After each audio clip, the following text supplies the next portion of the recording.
හයි කොහොමද ඔයාට? පොඩ්ඩක් හිතන්න 2050 අවුරුද්ද වෙද්දී අපේ පෘථිවිය සම්පූර්ණයෙන්ම විනාශ වෙලා හුස්ම ගන්නවත් ඔක්සිජන් නැති වුණොත් මුළු ලෝකෙම බේරගන්න තියෙන එකම විකල්පය අතීතයට යන එක විතරක් වුණොත් ඒක කොයි වගේ වෙයිද?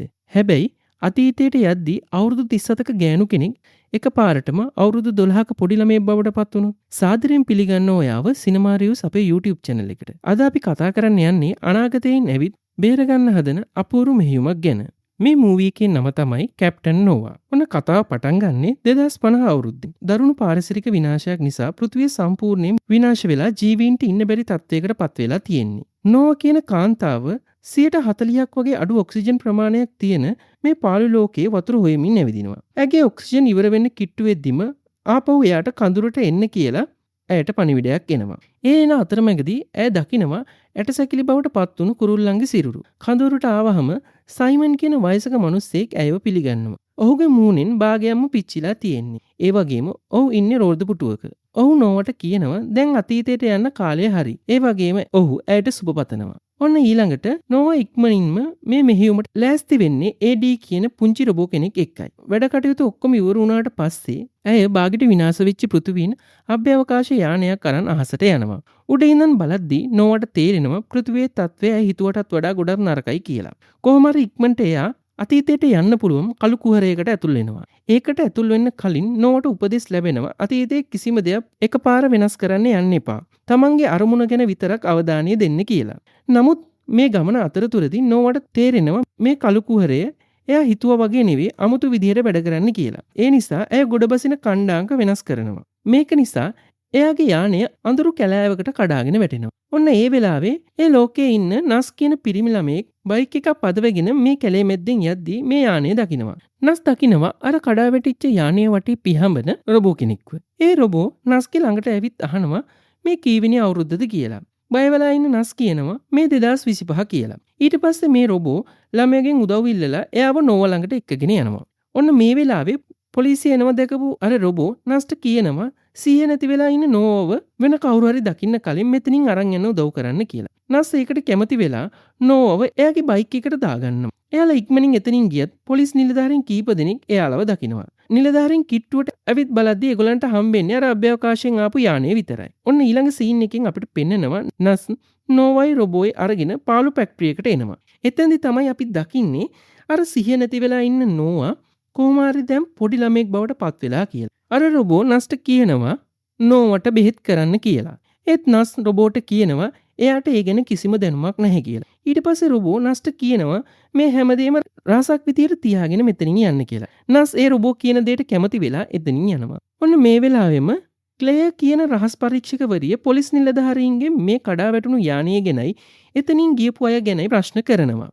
ඇය යානය පරීක්ෂා කරද්දී විද්‍යාඥයෙක් ඇවිත් කියනවා මේක පෘථිවියේ හදපු එකක් නෙමෙයි වගේ කියලා. ඔන්න ඊට පස්සේ අපිට පෙන්නනවා නස් ඉක්මනට ගෙදර යනවා.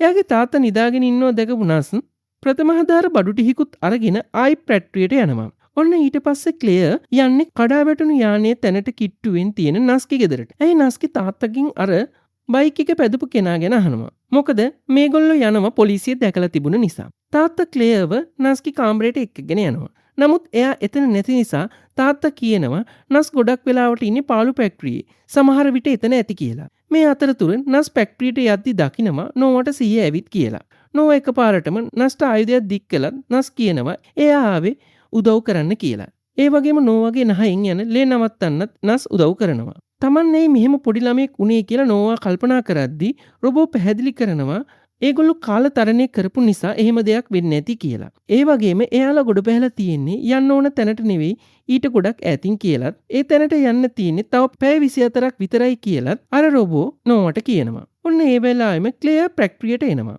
මේ නිසා එයාලා ගොඩක් කලබල වෙලා එතනින් පැනලා යනවා. ක්ලෙයර් ෆැක්ටරිය ඇතුළට ගිහම දකිනවා නෝවා දාලා ගිය ස්පේස් සූට් එකක්.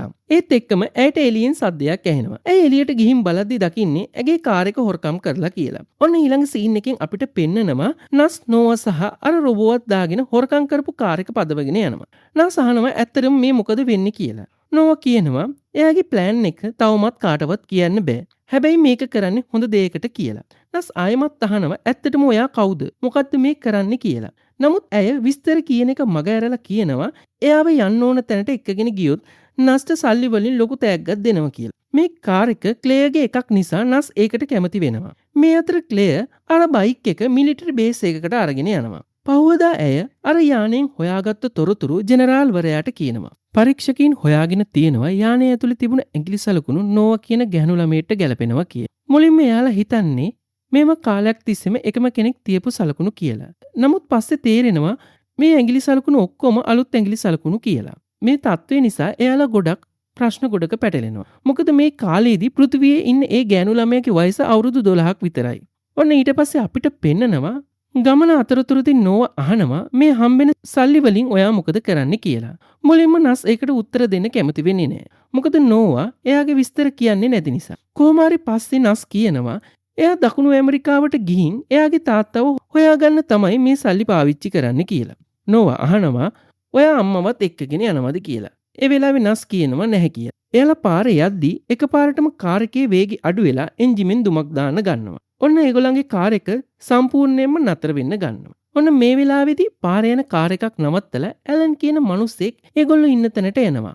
ඔහු කියනවා මේ කාර් එක මෙතනදී හදන්න බෑ. හැබැයි එයාගේ ගෙදරට ඇදගෙන ගියොත් එයාට උදව් කරන්න පුළුවන් කියලා. වෙන කරන්න දෙයක් නැති නිසා එයාලා එකට කැමති වෙලා කාර් එකත් ඇදගෙන ඇලන්ගේ පස්සෙන් යනවා. ගෙදර ගියාම ඇලන් එයාගේ බිරිඳ මේරියන්ව හඳුන්වලා දෙනවා. නස් ඇලන් එක්ක එකතු වෙලා කාර් එක හදද්දී මේරියන් නෝවට කියනවා එයාගේ වත්තේ වැඩවලට පොඩ්ඩක් උදව් කරන්න එන්න කියලා. කොහොම හරි නෝවා මේ ස්වභාවික පැලෑටි දැකලා ගොඩක් පුදුම වෙනවා. මේරියන් කියනවා මේවා ස්වභාව ධර්මයේ අපූර්ව නිර්මාණ කියලා. මේ අතරේ ක්ලේයර් සහ අනිත් නිලධාරීන් මේ කාලයේ ඒ කියන්නේ 2025 පෘථිවියේ ඉන්න නෝවව හොයාගෙන යනවා. එයාලා නෝවගේ දෙමව්පියන්ගෙන් අහනවා ඊයේ නෝවා කොහෙද හිටියේ මොනවද කළේ කියලා. දෙමව්පියන් කියනවා එයාලා ඔක්කොම එකට ෆිල්ම් එකක් බලලා නිදාගන්න ගියා කියලා. ඊට පස්සේ ක්ලේයර් නෝවාගේ කාමරේ බලන්න ඉල්ලනවා. කාමරේ තියෙන පෝස්ටර් දැක්කාම ක්ලේයර්ට තේරෙනවා නෝවා අභ්‍යවකාශය ගැන ගොඩක් උනන්දුයි කියලා. ක්ලේයර් අහනවා නෝවා කවදා හරි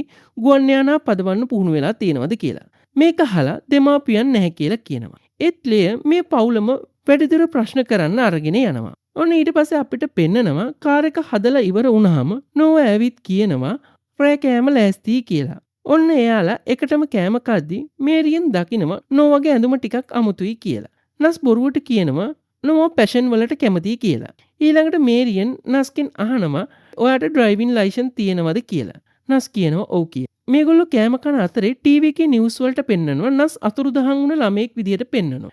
ඔන්න ඒක දැකලා ඇලන් සහ මේරිට තේරෙනවා මේ දෙන්න මොනවා හරි ප්‍රශ්නයක පැටලිලා තියෙනවා කියලා. මේ වයසක යුවල එයාලව පාව දෙන්නේ නැතුව එයාලට උදව් කරන්න තීරණය කරනවා. ඇලන් නස්ට අඳින්න හරියන ඇඳුම් ටිකක් දෙනවා. මේරියන් නෝවා ළඟට ගිහින් අහනවා නස් එයාව පැහැරගෙනද ආවේ කියලා. නෝවා කියනවා නෑ. ඇත්තටම උනේ ඒකේ අනිත් පැත්ත කියලා. ඔන්න අපිට ඊළඟ සීන් එකෙන් පෙන්නනවා ක්ලේයර් සහ ඇගේ කණ්ඩායම අර යානයේ තිබුණු නෝවාගේ ඇඟිලි සලකුණු පරීක්ෂා කරනවා. විද්‍යාඥයන් කියනවා යානයේ තිබුණු සලකුණු මේ පොඩි නෝවාගේ සලකුණු වලට 100%ක්ම සමානයි කියලා. මේක සමහර විට ක්ලෝන තාක්ෂණයක් වෙන්න පුළුවන් කියලා ක්ලේයර් තීරණය කරනවා. ක්ලේයර් තීරණය කරනවා මේ කාලේ ඉන්න නෝවා එක්ක තනියම කතා කරන්න. ඇය පොරොන්දු වෙනවා ඇත්ත කිව්වොත් දෙමාපියන්ට මුකුත් කියන්නේ නැහැ කියලා. එයා අහනවා ඊයේ රෑ ඔයා කැලේට ගියාද කියලා. නෝවා කියනවා තමන් කොහෙවත් ගියේ නැහැ ගෙදර විතරයි හිටියේ කියලා. ඊට පස්සේ ක්ලේයර් අහනවා ඔයා ලොකු වුණාම කවුරු වෙන්නද ආස කියලා. නෝවා කියනවා ෆයිලට් කෙනෙක් හරි ගගනගාමියෙක් හරි වෙන්න ආසයි කියලා. ඔන්න ආයමත් අපිට පෙන්නනවා ඇලන්ගේ ගෙදර අනාගතයෙන් ආපු නෝවා දකිනවා පොලිස් කාර් එකක් එනවා. ඇය ඉක්මනට නාස්ට ඒ ගැන කියනවා. එයාලා ඒ කිට්ටුව තියෙන බඩිරුගු හේනකට පැනලා හැංගෙනවා. ඇලන් ඉක්මනට අර හොරකම් කරන් ආපු කාර් එක ගරාජ් එකට දාලා වහනවා. ඇලන්ම අඳුරන පොලිස් නිලධාරියෙක් ඇවිත් අහනවා අර හොරකම් කරපු කාර් එක හරි ළමයි දෙන්නෙක් හරි දැක්කද කියලා. ඇලන් කියනවා එයා මුකුත් දැක්කේ නැහැ කියලා. නමුත් එකපාරටම ඇලන් අර ගරාජ් එකේ හැංගුව කාර් එක පිටිපස්සට ඇවිත් අර නිලධාරියට පේනවා. මේක නිසා නෝවටයි නස්ටයි ඉක්මනින් එතනින් පැනලා යන්න සිද්ධ වෙනවා. ටිකක් වෙලාවකින් ක්ලේයට පණිවිඩයක් එනවා ඇගේ හොරකම් කරපු කාර් එක හම්බුණා කියලා. ඇය එතනින් යන්න කලින් විද්‍යාඥයින්ට කියනවා පෘථිවියේ ඉන්න පොඩි නෝවව හොඳට බලාගන්න කියලා. විද්‍යාඥයා කර්නල් වරේක්ට අර ක්ලෝනය ගැන පැහැදිලි කරන්න හදනවා. යානයේ තිබුණු ඇඟිලි සලකුණු මේ ගෑනු ළමයාට හරියටම ගැලපුණ එක ගැන කර්නල්ටත් අදා ගන්න බැරි වෙනවා. ඊට පස්සේ ක්ලේයර් නිලධාරීන් කණ්ඩායමක් එක්ක කෙලින්ම ඇලන්ගේ ගෙදරට එනවා. ඇයි කාර් එක ගැන අහද්දි ඇලන් බොරුවක් කියනවා. ඒ කාර් එක පාරේ දාලා ගිහින් තියෙනවා දැකලා එයා ගෙදරට ගෙනාවා කියලා. ක්ලෙයර් නස්ගේ ෆොටෝ එකක් පෙන්නලා අහනවා මෙයාව දැක්කද කියලා. ඇලන් නැහැයි කියලා දිගටම බොරු කියන්න හැදුවත් නිලධාරියෙක් ගෙදර ඇතුලේ තිබිලා නස්ගේ ඇඳුම් ටික හොයාගන්න නිසා ඇලන්ගේ බොරුව අහුවෙනවා. මේ සිද්ධියත් එක්කම මේ පැනලා ගිය දෙන්නම හොයාගන්න ලොකු මෙහෙයුමක් පටන් ගන්නවා. පොලිස් කණ්ඩායම් ගම්මානයේ කැලෑවල් සහ පාරවල් පුරාම මුර සංචාරය කරන්නේ කාටවත් පැනලා යන්න බැරි වෙන්නයි. මේ වෙද්දි නස් සහ අනාගතයෙන් ආපු නෝවා තවත් ලොකු කැලෑවකට ඇවිත් ඉන්නේ. නස් අහනවා අපි කොහෙද මේ යන්නේ කියලා. නමුත් නෝවා කියනවා තමන්ව සම්පූර්ණයෙන්ම විශ්වාස කරන්න. ප්ලෑන් එක ගැන දැන්ම මුකුත් අහන්න එපා කියලා. එයාලා ඉස්සරහට යද්දි එකපාරටම නෝවා දකිනවා එයාලගේ කිට්ටුව හමුදා සෙබලෙක් ඉන්නවා කියලා. ඇය ඉක්මනට එයා ගාව තිබ්බ අනාගතයෙන් අරන් ආපු ආයුධයක් අරගෙන වෙඩි තියන්න හදනවා. මේක දැකලා බය වෙන නස් සමාව ඉල්ලන්නේ නෝවා තමන් වෙඩි තියන්න හදනවා කියලා. ඇත්තටම නස් දන්නේ නැහැ හමුදා සෙබලෙක් ඉන්නේ එයාගේ පිටිපස්සේ කියලා. නෝවා සද්ද නැතුව නස්ට අයින් වෙන්න කියලා අර හමුදා සෙබලට වෙඩි තියනවා. ඒ වෙඩිල්ල වැදුනාම හමුදා සෙබල හිටපු විදිහටම ගල් ගහනවා. මේක දැකපු නස් පුදුම වෙලා අහනවා මේ ආයුධය කොහොමද වැඩ කරන්නේ කියලා. නෝවා පැහැදිලි කරනවා මේකෙන් මිනිස්සු මැරෙන්නේ නැහැ. පැයක් විතර මේකේ බලපෑම නැති වෙලා ගිහින් සෙබලට කිසිම හානියක් නැතුව ආයිත් පියවි 100ට එනවා කියලා. ටික වෙලාවකින් ක්ලෙයර් සහ ඇගේ කණ්ඩායමට මේ ගල් ගැහුණු හමුදා සෙබලව හම්බෙනවා. මේක ගොඩක් අමුතු දියුණු තාක්ෂණයක් කියලා එයාලට තේරෙනවා. කොහොම හරි මේ පැනලා යන දෙන්න අන්තිමට ලොකු මන්දිරයකට එනවා. ඒක වටේම කෝට් ඇඳගත්ත ආරක්ෂකයින් ඒ ගේ වටේම මුර කරනවා. නෝවා නස්ට කියනවා එයාලට යන්න ඕන තැනට ආවා කියලා. එළිය ආරක්ෂාව වැඩි නිසා අහුවෙන්නේ නැති වෙන්න එයාලා වාතාශ්‍රයේ යන බටයක් හරහා ඇතුළට රිංගනවා. ඇතුළේදී එයාලට ඇහෙනවා ධනවත් මිනිස්සු පිරිසක් උත්තර ද්‍රවය කැනීම් කරන්න ප්ලෑන් එකක් ගැන කතා කරනවා. නෝවා නස්ට හැංගිලා ඉන්න කියලා තනියම ඇතුළට යනවා. මීටින් රූම් එකට ගිය ගමන් නෝවට අඳුරගන්න පුළුවන් වෙන්නේ තරුණ සයිමන්ව. ඇය ඔහුගෙන් තනියම කතා කරන්න ඉල්ලුවත් සයිමන් එක ප්‍රතික්ෂේප කරලා කියනවා හැමෝම ඉස්සරහා එයා ආපු කාරණාව කියන්න කියලා. නෝවා ගොඩක් බගෑපත් වෙලා අනතුරු අඟවනවා උත්තර ද්‍රවයේ තෙල් කැනීම් කරන්න එපා කියලා. එහෙම කළොත් වායුගෝලයට මීතෙන් ගෑස් ගොඩක් එකතු වෙලා ගෝලීය උෂ්ණත්වය වැඩි වෙලා අන්තිමට පෘථිවිය මිනිස්සුන්ට ජීවත් වෙන්න බැරි වෙන තැනක් වෙනවා කියලා එය පැහැදිලි කරනවා. නමුත් සයිමන්ගේ තාත්තා වෙන වයසක මිනිස්සයා මේ අනතුරු ඇඟවීම ගණන් ගන්නේ නැහැ. ඔහු කියනවා මේකේ පරිසර හානියක් වෙන්න තියෙන්නේ සම්භාවිතාවේ 0.7ක් වගේ පොඩි ගාණක් විතරයි කියලා. ඔහුට මේකේ භයානකම ගැන කිසිම ගාණක් නැහැ. ඔන්න ඒ වෙලාවෙම ආරක්ෂකින් ඇවිත් නෝවයි නස්වයි මන්දිරයෙන් එළියට දානවා. නෝවා කොච්චර කෑ ගහලා කිව්වත් මේක මුළු ලෝකෙටම බලපාන ලොකු වැරද්දක් කියලා කවුරුත් ඇය කියන දේ අහන්න ලෑස්ති නැහැ. මේ නිසා ඇය අනාගතය ගැන ගොඩක් බය වෙනවා. නෝවා සහ නස් එතනින් යද්දී නෝවා පැහැදිලි කරනවා එයාලා මේ හදන්නේ අනාගතයේ වෙන විනාශයක් නවත්තන්න. නමුත් ඒකට සයිමන්ව එකඟ කරගන්න බැරි වුණා කියලත් ඇය නස්ට පැහැදිලි කරනවා. මේ වෙලාවේ රොබෝ නෝවට කියනවා ඇත්ත විස්තරේ නස්ට කියන්න එපා කියලා. ඒකෙන් භයානක ප්‍රතිඵලයක් වෙන්න පුළුවන් කියලා රොබෝ නෝවට කියනවා. නමුත් නෝවා ඒක අහන්න නැතුව අනාගතයේ වෙන විනාශය ගැන හැමදේම නස්ට පැහැදිලි කරනවා. ඔන්න මේ අතරේ සයිමන්ගේ ගෙදර ඉන්න ආරක්ෂකයෙක් නිවුස් වල යන නෝවාගේ ෆොටෝ එකක් දැකලා ඉක්මනට බලධාරීන්ට කතා කරනවා. ටික වෙලාවකින් සයිමන් එයාගේ තාත්තව එළියට එක්කගෙන යනවා. තාත්තා සයිමන්ට කෑ ගහලා කියනවා මේ ප්‍රොජෙක්ට් එකට ගොඩක් අය සල්ලි දාලා තියෙන්නේ. ඒ නිසා මොන දේ වුණත් මේක නතර කරන්න බෑ කියලා. සයිමන් අකමැත්තෙන් වුණත් ඒකට එකඟ වෙලා කාර් එකට යනවා. නමුත් එයා ඉන්නේ ලොකු පීඩනයක. ඔන්න ඊට පස්සේ නෝවා අලුත් ප්ලෑන් එකක් හදනවා. ඒක තමයි අර රොබෝ පාවිච්චි කරලා සයිමන් යන තැන ගැන ට්‍රැක් කරලා කවුරුත් නැති වෙලාවක එයාව තනියෙන් හම්බ වෙන එක. ඇය හිමින් සැරේ පුංචි රොබෝව සයිමන්ගේ කාර් එක යට සවි කරනවා. සයිමන් කාර් එක පදවගෙන යන්නේ අර රොබෝ එයාගේ කාර් එක යට ඉන්නවා කියලා කිසිම දෙයක් දන්නේ නැතුව.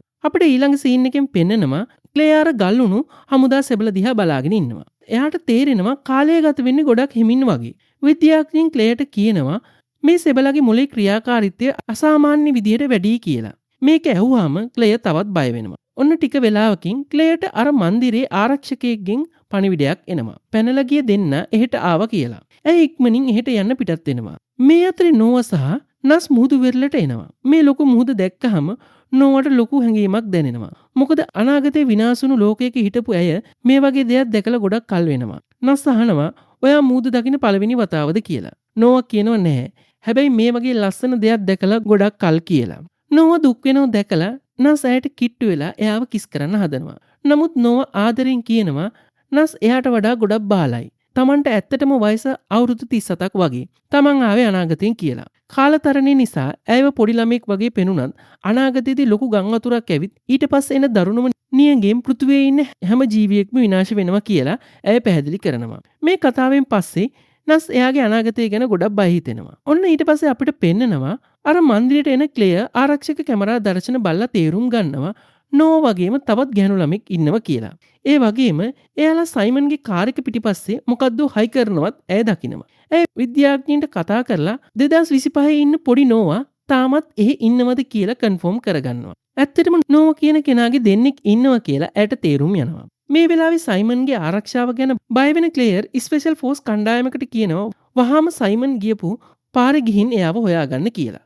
මේ අතර නෝවා සහ නස් සයිමන්ගේ ගෙදරට එනවා. අර රොබෝවත් අරගෙන එයාලා ගෙදර ඇතුළට යද්දී සයිමන් සාලිට වෙලා නිහඬව භාවනා කරනවා. නෝවා ඔහුට කතා කරලා කියනවා වහාම අර කැනීම් කරන ප්‍රොජෙක්ට් එක නතර කරන්න කියලා. සයිමන් අහනවා ඇයි ඔයාලා මගේ ගෙදරටම පැනලා මට මෙහෙම තර්ජනය කරන්න කියලා.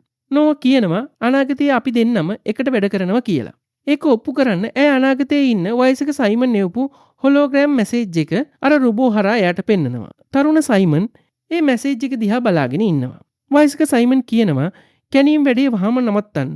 නැත්තම් හැමදේම විනාශ වෙලා මුළු ජීවිත කාලෙම ලෝකේ විනාශ වුණා කියලා Tamanට දොස් පවර ගන්න වෙයි කියලා. ඔන්න ඒ වෙලාවෙම හමුදා ටීම් එකක් ඇවිත් සද්ද නැතුව ගේ වටලනවා. මේ වීඩියෝ එක දැක්කත් සයිමන් ඒක විශ්වාස කරන්නේ නැහැ. ඔහු හිතන්නේ මේක යාව රවට්ටන්න කරන වැඩක් කියලා. ඔහු බලධාරීන්ට කතා කරන ෆෝන් එක ගනිද්දී නස් එකපාරටම නෝවාගේ ආයුධය අරන් සයිමන්ට දික් කරනවා. නමුත් නෝවා ඉක්මනට යාව නවත්තනවා. හරියට මේ වෙලාවේ ක්ලේ එක්කම අර හමුදා කණ්ඩායම ගෙදරට කඩා පනිනවා. එකපාරටම වෙඩි සද්දයක් ඇහෙනවත් එක්කම ක්ලේ දකිනවා නෝවා බිමට වැටෙනවා. ඇයි ඉක්මනට නෝවා පණ පිටින්ද කියලා බලන්න යනවා. පස්සේ තමයි තේරෙන්නේ වෙඩිල්ල වදින තප්පරයකට කලින් අර රොබෝ නෝවා ඉස්සරහට පැනලා ඒ වෙඩිල්ල වැදුනේ රොබෝට කියලා. ඒකෙන් පුංචි රොබෝ සම්පූර්ණයෙන්ම විනාශ වෙනවා. නෝවා බේරුණත් ඇය ගොඩක් දුර්වල වෙලා වගේම ෂොක් වෙලා ඉන්නේ. මේ වෙච්ච හැමදේම දැකලා බය වුණු නස් කාටවම අහුවෙන්නේ නැතුව සද්ද නැතුව එතනින් පැනලා යනවා. එයා එක දිගටම දුවලා ගිහින් අර ඇලන්ගේ ගෙදරට එනවා. එයා අඬ කියනවා නෝවව හමුදාවෙන් අල්ලගත්තා කියලා. මේ හැමදේකටම වරදකාරයා තමන් කියලත් හිතන නස් හොඳටම අඬද්දි ඇලන් එයාව සනසනවා. ඔන්න ටික වෙලාවකින් නෝවට සිහිය එන්නේ රෝහල් කාමරයක. ඇය ළඟම ක්ලෙයර් ඉන්නවා. ක්ලෙයර් අහනවා තමන්ට උදව් කරන්න පුළුවන්ද කියලා. නෝවා පැහැදිලි කරනවා එයාගේ අරමුණ අනාගතේ විනාශ කරන එක නවත්වන්න සයිමන්ගේ ප්ලෑන් එක නවත්තන එක කියලා. ඒ වගේම ඇය කියනවා අනාගතේ ඇය මෙහෙට එව්වෙත් සයිමන්ම තමයි කියලා. ඊට පස්සේ ක්ලෙයර් මිලිටරි බේස් එකට ගිහින් අර විනාශ වුණු රොබෝ පරීක්ෂා කරන විද්‍යාඥයෙක්ගෙන් අහනවා කාලතරණය කියන දේ ඇත්තටම කරන්න පුළුවන්ද කියලා. ඔහු කියනවා න්‍යායාත්මක කරන්න පුළුවන් උනත් ප්‍රායෝගිකව තවම කරන්න බෑ කියලා. විද්‍යාඥයන් කියනවා මේ රොබෝගේ තියෙන සීරියල් නම්බර් එක අනාගත කාලයට අයිති එකක් වගේ. මේකේ තියෙන තාක්ෂණය ගොඩක් දියුණුයි. අනිවාර්යයෙන්ම මේක අනාගතයේ මිනිසුන් හදපු එකක් කියලා. ඔන්න ඒ වෙලාවෙම අලුත් වැඩියා කරමින් හිටපු අර රොබෝ එකපාරටම පණ ගැන්විලා අර දියුණු ආයුධයත් අරගෙන එතනින් යනවා. ක්ලෙයර් සහ විද්‍යාඥයන් එයාව නවත්තන්න හැදුවත් එයාලට ඒක බැරි වෙනවා. ටික වෙලාවකින් ක්ලෙයර් දකිනවා තරුණ සයිමන් එතනින් යනවා. ඇය ඔහුට කියනවා මේ හැම සාක්ෂියකින්ම පේන්නේ නෝවා අනාගතෙන් ආවා කියන එක. ඇත්තටම එයාව එව්වේ ඔයාමයි කියලා. නමුත් සයිමන් ඒක ගණන් ගන්න නැතුව කියනවා නෝවා කියන්නේ පරිසරය ගැන පිස්සුවෙන් ඉන්න කෙනෙක් කියලා. ඉක්මනින්ම සයිමන්ගේ තාත්තා ඇවිත් එයාව එතනින් අරගෙන යනවා. ඒ වගේම ක්ලේට කියනවා එයාලගේ නීතිඥයෙන් කතා කරයි කියලා. මේ අතර ඇලන්ගේ ගෙදර ඉන්න මේරියන් නෝවා ඉන්න තැන හොයාගන්න හැම ඉස්පිරිතාලෙකම කතා කරත් ඒක සාර්ථක වෙන්නේ නැහැ. ඇලනුත් මේරියනුත් නස්ව සනසනවා. ඔන්න ඊළඟ සීන් එකෙන් අපිට පෙන්වන්නේ නස් එළියේ ඉන්න රොබෝ දැකලා එතනට දුවනවා. මේ වෙලාවේ රොබෝගේ බැටරි සම්පූර්ණයෙන්ම බැහැලා නිසා ඒ රොබෝ බිම ඇදගෙන වැටෙනවා. මේ රොබෝ අන්තිම තප්පර කිහිපෙදී නස්ට කියනවා නෝවා ඉන්නේ මිලිටරි බේස් එකක. ඇයිගේ තත්ත්වය හොඳ නැහැයි කියලා. ඒ වගේම නෝවට ආපහු අනාගතයට යන්න උදව්වක් ඕනේ කියලාත් කියනවා. මේ පණිවිඩය දීලා රොබෝ සදහටම ඔෆ් වෙලා යනවා. නෝවා බේරගන්න තීරණය කරන නස් අර රොබෝ ගෙනාපු ආයුධෙත් අරගෙන ඇලන් එක්ක අර හමුදා බේස් එකට යනවා. ඇලන් එයාව චෙක් පොයින්ට් එකක් ළඟින් බැස්සුවාම ඉක්මනින්ම නස්ව අත්අඩංගුවට ගන්නවා. ඊට පස්සේ එයාව ප්‍රශ්න කරන කාමරයක කර්නල් වරයා නස්ගෙන් ප්‍රශ්න කරන්න හැදුවත් නස් උත්තර දෙනුව වෙනුවට අර ආයුධය අරගෙන කර්නල්ටයි හමුදා සෙබලෙකුටයි වෙඩි තියෙනවා. ඒකෙන් එයාලගේ චලනයන් ගොඩක් හිමින් වෙනවා. ඊට පස්සේ නස් බේස් එක ඇතුළට ගියාම දකිනවා විද්‍යාඥයින් නෝවාගේ ස්පේස් සූට් එක පරීක්ෂා කරනවා. නස් විද්‍යාඥයට කිසිම හානියක් කරන්නේ නැතුව අර සූට් එක අරගන්නවා. කොහොම හරි නස් නෝව හොයාගෙන ඇයට ඒ සූට් එක අන්දවලා එයාවත් උස්සගෙන එතනින් පැනලා යන්න හදනවා. ඒ වෙලාවෙම ක්ලෙයර් බ්ලේස් එක ඇතුලේ යද්දී ගල් ගැහුණු සෙබළුන්ව දැකලා මොකද්ද උනේ කියලා තේරුම් ගන්නවා. එයා ඉක්මනින් නෝවා හිටපු තැනට ආවත් ඒ වෙද්දිත් නෝවා එතන නැහැ. මේ වෙලාවේ බේස් එක පුරාම එලාම් එකක් වදින්න පටන් ගන්නවා. නස් කොහොම හරි නෝවාව ඇයිගේ අභ්‍යවකාශ යානය ළඟට අරගෙන යනවා. යානය ඇතුළට ගියාම නෝවා නස්ට ගොඩක් ස්තුති කරනවා උදව් කළාට. යන්න කලින් නස් ටිකක් පැකලුණත් අන්තිමට යානයෙන් එළියට ඇවිත් ඒක අහසට යන දිහා බලාගෙන ඉන්නවා. ක්ලේ ඇවිත් නස්ගෙන් ප්‍රශ්න කළත් යානය ආසේ නොපෙනී යනකම්ම නස් කිසිම දෙයක් කියන්නේ නැහැ. නෝවා ආපහු අනාගතයට ගියත් ඇයිගේ මෙහෙයුම අසාර්ථක වුණ නිසා කිසිම දෙයක් වෙනස් වෙලා නැහැ. ලෝකයේ තවමත් පාළුයි. කිසිම ජීවයක් නැහැ. ඇයිගේ යානය හොයාගෙන ඇයිගේ කණ්ඩායමේ කෙනෙක් නෝවාව රිකවරි වෙන්න පොඩි කාමරයකට අරගෙන යනවා. ටික වෙලාවක් ගත්තට පස්සේ ඇයිගේ ශරීරයේ ආයෙමත් වයස අවුරුදු 37ක වැඩිහිටි පෙනුමට හැරෙනවා. ඇයි එළියට ඇවිත් වයසක සයිමන් හම්බෙලා කියනවා කාලතරණ නිසා ඇයිගේ වයස අඩු වුණා කියලත් එදා සයිමන් ඇයව විශ්වාස නොකළ නිසා මෙහෙම ෆේල් වුණා කියලා. ඒ වගේම ඇය කියනවා ආයෙමත් කාලතරණය කරන්න ගියත් ඒක ඇයිගේ ශරීරයට දරා ගන්න අමාරුයි කියලා. ඒ නිසා ඇය කියනවා ආයෙමත් මේ මෙහෙයුමට යන්නේ නැහැ කියලා. මේ වෙලාවේ සයිමන් ඇයගෙන් සමාව ඉල්ලනවා. නමුත් එකපාරටම ඔව් කියනවා කාල රේඛාවේ මොකක් හරි වෙනසක් වෙලා වගේ කියලා. ඔන්න ඒ වෙලාවෙම පොඩි ළමයෙක් ඇවිත් නෝවට අම්මේ කියලා කතා කරනවා. මේකෙන් නෝව ගොඩක් පුදුම වෙනවා. ටික වෙලාවකින් ලොකු වුණු නස් එතනට එනවා. ඔහු තමයි මේ ළමයාගේ තාත්තා. නෝව අතීතයේදී නස්ව හම්බුන එකෙන් අනාගතේ වෙනස් වෙලා. දැන් ඇය නස්ව කසාද බැඳලා එයාගේ දරුවන්ගේ අම්මා බවට පත් වෙලා. නෝව අර පොඩි ළමයාත් එක්ක පාළු බිමේ ඇවිදන් යද්දී ළමයා අර මුලින්ම දැකපු කුරුල්ලගේ ඇටසැකිලි දකිනවා. ළමයා කුරුල්ල ගැන අහද්දී නෝව කියනවා ඒ ගොඩක් කාලයකට කලින් අහසේ පියාඹු සත්තු జాතියක් කියලා. ඇය පැහැදිලි කරනවා මිනිස්සු ගොඩක් කෑදර වුණා. පෘථිවිය මිනිස්සුන්ට දෙන්න පුළුවන් ප්‍රමාණයට වඩා දේවල් ඒගොල්ලෝ පෘථිවියෙන් බලාපොරොත්තු වුණා. අන්තිමට ඒකෙන් හැමදේම විනාශ වුණා කියලා. මේ සිද්ධියෙන් පස්සේ නෝවට තේරෙනවා ඊළඟ පරම්පරාව වෙනුවෙන් අනිවාර්යයෙන්ම මේ අනාගතය වෙනස් කරන්න ඕන කියලා. අලුත් අධිෂ්ඨානකින් ඇය තීරණය කරනවා ආයෙමත් මෙහෙයුමට යන්න. හැබැයි මේ පාර ඇය යන්නේ ඇය කලින් අතීතයේ දාලා ආපු තප්පරේටමයි. මේ පාර කෙලින්ම සයිමන්ව හම්බ වෙන්න ඇය ප්ලෑන් කරනවා. නෝවා ආයෙමත් අතීතයට ගියාම ඇය මතුවෙන්නේ නස් සහ ක්ලෙයර් ඉන්න තැනටමයි. මේ වෙලාවේ එයාට ගත වෙලා තියෙන්නේ විනාඩි කිහිපයක් විතරයි. ඇයි ක්ලෙයර්ට කියනවා අර ආයුධයෙන් නස්ට දෙන්න කියලා. ක්ලෙයර් කිසිම ප්‍රකාශයක් නැතුවම ඒක දෙනවා. ඊට පස්සේ නෝවා සහ නස් ආයෙමත් උත්තර ධ්‍රවයට යන්නේ සයිමන්ව නවත්. කොහොම හරි ක්ලෙයර් එයාලට යන්න දෙනවා. ගමන අතරතුරදී නස් දකිනවා ආසේ අර වගේම යානා ගොඩක් තියෙනවා. නෝවා කියනවා ඒකේ තේරුම පස්සේ බලාගමු කියලා. එයාලා උත්තරධ්‍රවයට ආවහම සීතලට හරියන සුදු පාට ඇඳුමක් ඇඳගෙන සයිමන් සහ එයාගේ තාත්තා සෙනග ඉස්සරහා කතා කරන තැනට යනවා. නෝවා කලින් කරපු අනුතුරු ඇඟීම නිසා සයිමන් මේ කැණීම් වැඩ කරන්නේ පොඩි චකිතයක් තියෙනවා. නමුත් එයාගේ තාත්තට ඕන කොහොම හරි මේක කරන්න. ඔහු කියනවා මේක තමයි ලෝකේ ලොකුම ප්‍රොජෙක්ට් එක.